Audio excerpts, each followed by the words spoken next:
Assalamualaikum warahmatullahi wabarakatuh. Selamat siang. Perkenalkan, nama saya Muhammad Giovanni dengan NIM 2019-73038 dari Prodi Teknik Sipil Fakultas Teknik Universitas Patimura Ambon.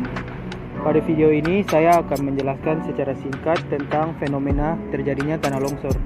Tanah longsor sendiri adalah perpindahan material pembentuk lereng berupa batuan, bahan rombakan, tanah, atau material campuran yang bergerak ke bawah atau keluar lereng.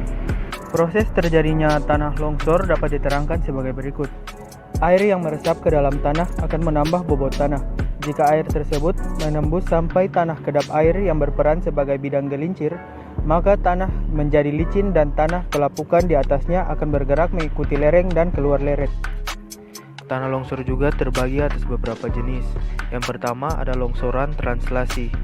Longsoran translasi adalah bergeraknya massa tanah dan batuan pada bidang gelincir berbentuk rata atau menggelombang landai.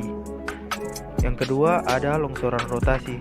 Longsoran rotasi sendiri adalah bergeraknya massa tanah dan batuan pada bidang gelincir yang berbentuk cekung. Yang ketiga ada pergerakan blok. Pergerakan blok adalah perpindahan batuan yang bergerak pada bidang gelincir berbentuk rata.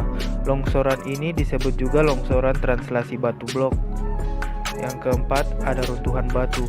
Runtuhan batu terjadi ketika sejumlah besar batuan atau material lain bergerak ke bawah dengan cara jatuh bebas. Umumnya terjadi pada lereng yang terjal hingga menggantung, terutama di bagian daerah pantai. Batu-batu besar yang jatuh dapat menyebabkan kerusakan yang parah. Yang kelima, ada rayapan tanah. Rayapan tanah adalah jenis tanah longsor yang bergerak lambat. Jenis tanahnya berupa butiran kasar dan halus. Jenis tanah longsor ini hampir tidak dikenali. Setelah waktunya cukup lama, longsor jenis rayapan ini bisa menyebabkan tiang-tiang telepon, pohon, atau rumah miring ke bawah. Yang keenam, ada aliran bahan rombakan. Jenis tanah longsor ini terjadi ketika massa tanah bergerak didorong oleh air. Kecepatan aliran tergantung pada kemiringan lereng, volume dan tekanan air, dan juga jenis-jenis materialnya. Gerakannya terjadi di sepanjang lembah dan mampu mencapai ratusan meter jauhnya. Di beberapa tempat bisa sampai ribuan meter, seperti di daerah aliran sungai di sekitar gunung api. Selain jenis-jenis tanah longsor yang tadi disebutkan, perlu juga untuk diketahui tentang zona potensi tanah longsor. Zona potensi tanah longsor sendiri adalah daerah atau kawasan yang rawan terhadap bencana longsor dengan kondisi terrain dan kondisi geologi yang sangat peka terhadap gangguan luar, baik yang bersifat alami maupun aktivitas manusia sebagai faktor pemicu gerakan tanah, sehingga berpotensi terjadinya longsor.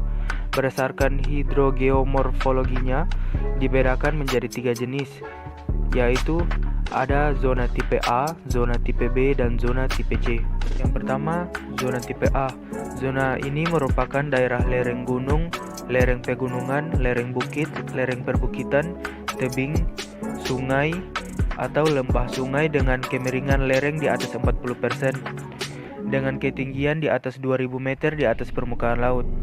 Zona ini dicirikan dengan kondisi lereng pegunungan relatif cembung, tersusun atas tanah penutup setebal lebih dari 2 meter, bersifat gembur, dan mudah lolos air. Pada zona jenis ini, gerakan tanah yang terjadi berupa luncuran, baik berupa luncuran batuan, luncuran tanah, maupun bahan rombakan dengan bidang gelincir lurus, melengkung, atau tidak beraturan. Yang berikutnya, zona tipe B. Zona ini berada di daerah kaki gunung, kaki pegunungan, kaki bukit, kaki perbukitan, dan tebing sungai dengan kemiringan lereng berkisar antara 21 hingga 40% dengan ketinggian 500 sampai 2000 meter di atas permukaan laut. Zona ini dicirikan oleh lereng pegunungan tersusun dari tanah penutup setebal kurang dari 2 meter, bersifat gembur dan mudah lolos air. Gerakan tanah yang terjadi pada daerah ini umumnya berupa rayapan tanah yang mengakibatkan retakan dan amblesan tanah. Yang berikutnya ada zona tipe C. Pada zona ini biasanya terdapat pada daerah dataran tinggi, dataran rendah, dataran, tebing, sungai, atau lembah sungai dengan kemiringan lereng berkisar antara 0% hingga 20%, dengan ketinggian 0 hingga 500 meter di atas permukaan laut. Zonasi ini dicirikan dengan daerah kelokan sungai dengan kemiringan tebing sungai lebih dari 40%, Gerakan tanah yang sering terjadi umumnya berupa rayapan tanah yang mengakibatkan retakan dan amblesan tanah dengan kecepatan gerakan lambat hingga menengah dengan kecepatan kurang dari 2 meter per hari.